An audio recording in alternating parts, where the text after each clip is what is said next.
9mm handgun chambered in 9mm. Cheese, I just said that's 9mm handgun. 9mm handgun, 3.2-inch better.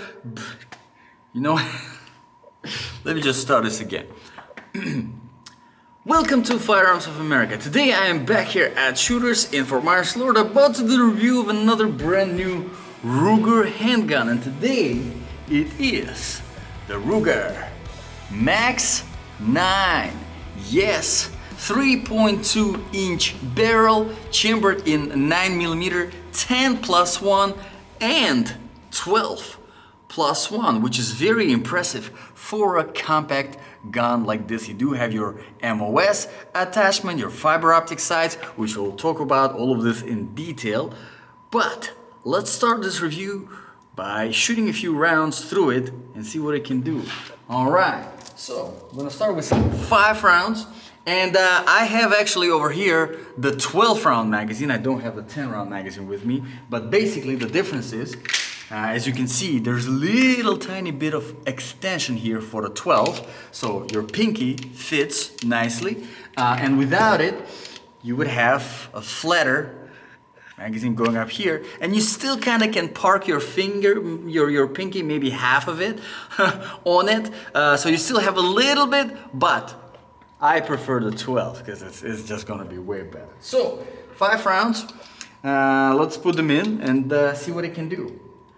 So the magazine is very easy to load. I mean, super easy. There's no, it's a brand new gun, so the spring typically should be tight, you know, because it's brand new, but it's very easy to load.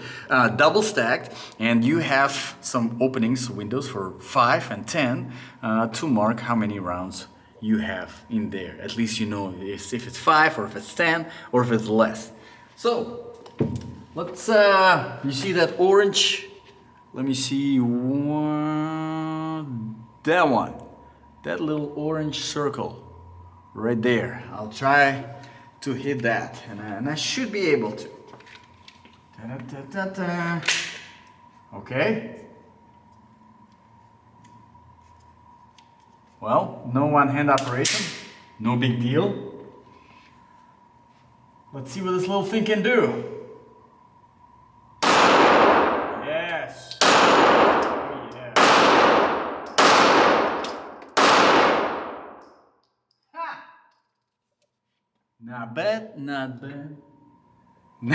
No, I'm not praising myself, okay? It's not my shooting, it's the gun. The gun is not bad for being compact. I mean, 3.2-inch barrel in 9mm, you should expect some recoil, all right? It's gonna be pretty jumpy, and whenever it's jumpy, it's harder to be accurate. Usually my preference for 9mm is at least 4.5-inch barrel. That's where it kind of has enough of the travel from the slide to absorb the energy from, you know, firing, obviously, from the round firing.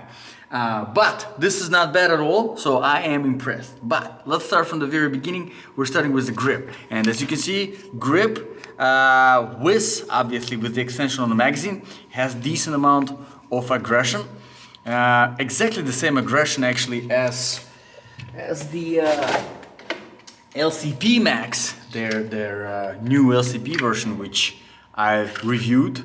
If you have not watched that review, it's probably either have not been published yet, but it definitely will be. So if you want to see it, make sure to subscribe. But it's same kind of aggression, which is decent. There's on the back, there is on the sides, there's on the front. It's pretty decent, especially here in this gun, considering that you have a full grip on the grip. Full grip on the grip. Also, you have some serrations here at the front of the trigger guard, which is nice, pretty good. Now the mag release, again, is the same mag release as on the LCP Max. It's a little bit small, but you can definitely get used to it without any problems. It is not ambidextrous, however. And speaking of not ambidextrous stuff, there's also a slide release, which is not ambidextrous, and there's also the safety over here, which is also not ambidextrous. Speaking of safety, the safety is your standard manual safety. I'm not a huge fan of it. Not because not a huge fan of the safety in general, but I see how there can be a little bit of a potential problem here with the safety.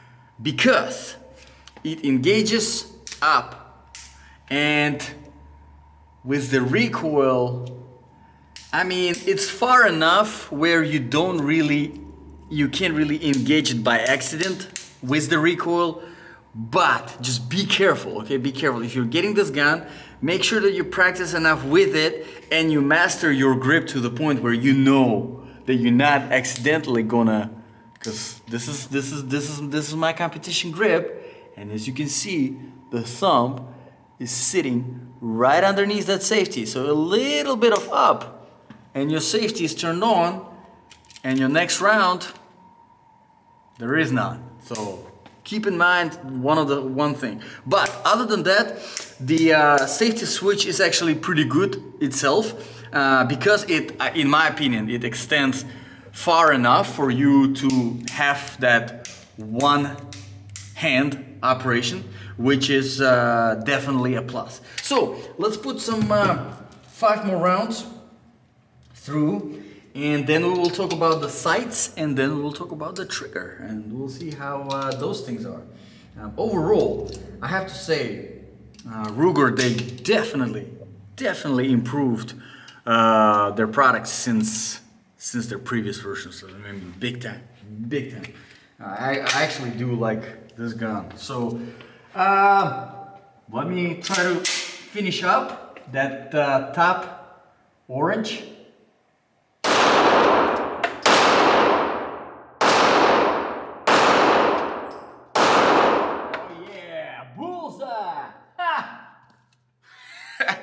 Not bad at all.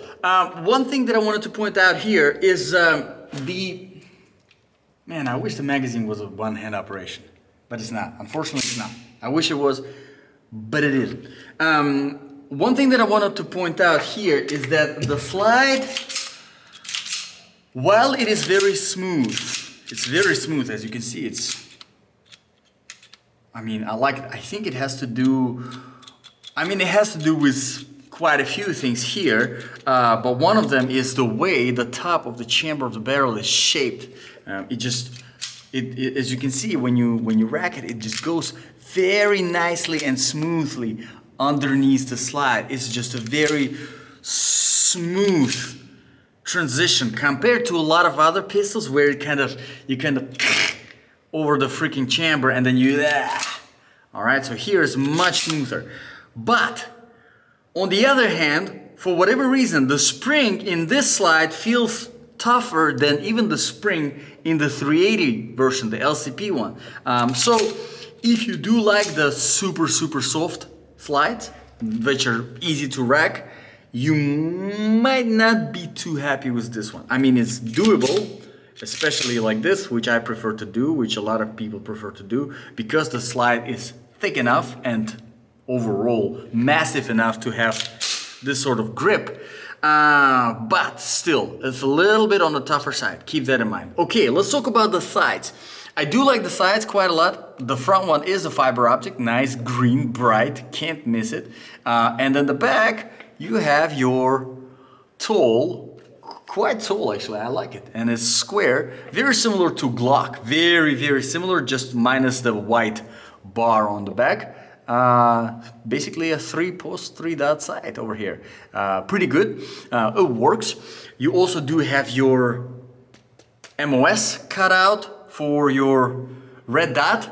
The only problem here is that if you do put the red dot on this, you're not going to be able to use your sights, which to me is a little bit, in my opinion, and if you work for Ruger, this is for you. In my opinion, if you are implementing an MOS, a possibility for MOS, then it would be, I think, smart thing to do to implement the sights which can work with that MOS optic. So a little bit taller would be nice so that they can work with the red dot even co-witness with a red dot possibly would be fantastic. But anyway, let's move on to the trigger now. Now the trigger, as you can see, there is this pre-trigger over here, kind of like a safe action system in the Glock. Serves as a drop safety protection and also, you know, kind of get a feeling of your finger on the trigger. All right. Now you have about like 4 or 5 millimeters of safe travel, and then there's kind of a little bit. This one is very free, right? This one's very nice and easy, very safe. You know nothing's going to happen. And then there is a little bit of this, which is like maybe 2 millimeters of sort of familiar travel, but a little bit kind of uncomfortable. And then you keep going, and then a break. So, strangely, the trigger on the LCP Max is better than it is on the Max 9. I don't know why they did not implement the same trigger, but as you can see, there's just in my opinion, there's just too much stuff, right? So there's pre-trigger, there is the first travel, the second travel, and then another kind of weird little travels, and more, already fifth one. Holy cow, 6, and a little bit more, and then break.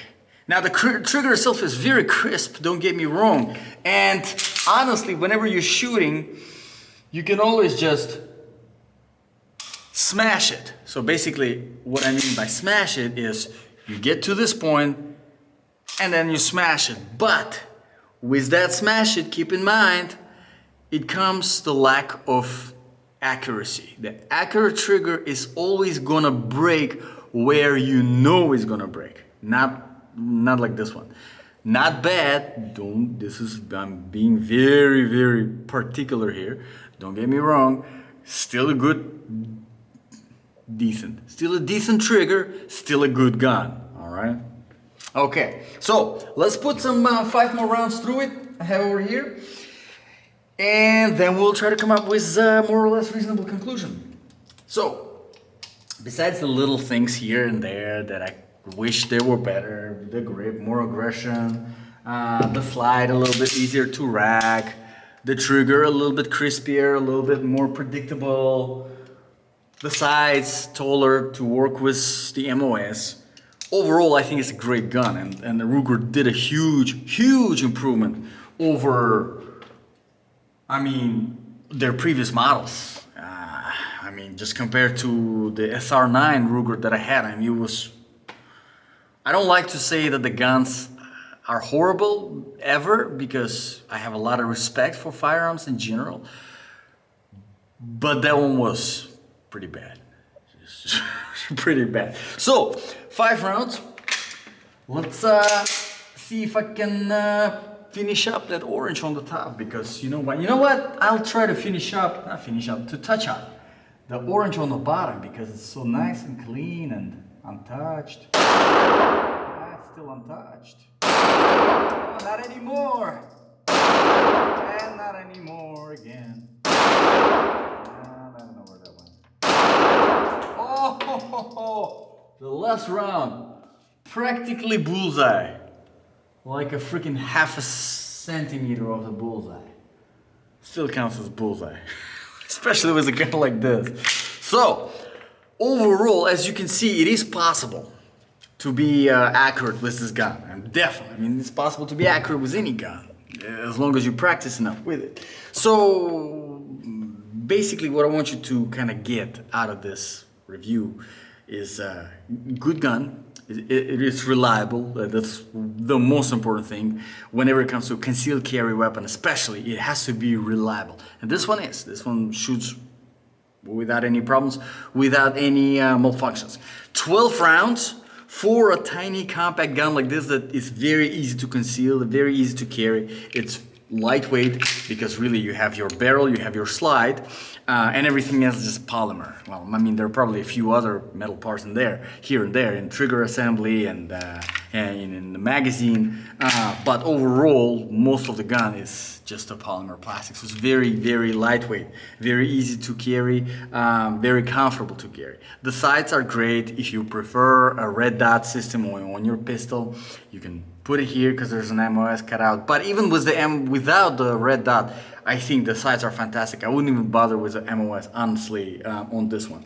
Now, the slide, like I said, is a little bit heavier, a little bit harder to rack, and not a big deal. You can get used to it. I wish that the slide release was a little bit smoother and one-hand operation, where you can just simply... Yeah, see, you can't really do it. You have to go with the slide back, and then it goes back. But all of these things, they're not a big deal. Everything, you can definitely get used to it. Overall, I think it is a very good gun. And I mean, for the price, you really cannot beat the value. So, let me know in the comments below, guys, what do you think about this review? What do you think about this Ruger Max 9? If you have any requests for reviews, drop them in the comments below, and I'll be happy to address those. Thank you very much, guys, for watching. This was Firearms of America. I'll see you guys in the next video.